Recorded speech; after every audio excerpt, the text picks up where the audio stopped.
5ই August লড়াই শেষ হয়নি। লড়াই সংগ্রাম দীর্ঘ।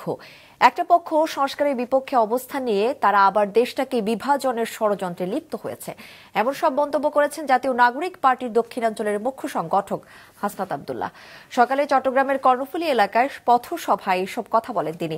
আরো বলেন, শিগগিরই অন্তর্বর্তী সরকারকে জুলাই অভ্যুত্থানের বিচার, সংস্কার ও নির্বাচনে সুস্পষ্ট রোড ম্যাপ দিতে হবে।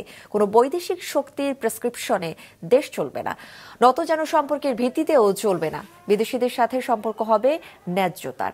কর্মসূচির অংশ হিসেবে দক্ষিণ চট্টগ্রামের 8টি উপজেলায় দিনব্যাপী পথসভা করবেন দলটির কেন্দ্রীয় নেতারা। এই বহরে আছেন সিনিয়র যুগ্ম সদস্য সচিব ডাক্তার তাসনিম জারা সহ চট্টগ্রাম অঞ্চলের নেতৃবৃন্দ। রাজনৈতিক ছোট ছোট মতপার্থক্যকে জাতীয় স্বার্থ দূরে রেখে আমাদেরকে ঐক্যবদ্ধভাবে আমাদের দেশটাকে করতে হবে। এবং এই অন্তর্বর্তীকালীন সরকারের কাছে আহ্বান জানাই, আপনারা অবিলম্বে আমাদের এই যে বিচার কার্যক্রম, সংস্কার কার্যক্রম এবং নির্বাচনের সুস্পষ্ট রুটম্যাপ আপনারা জাতির সামনে প্রকাশ করুন।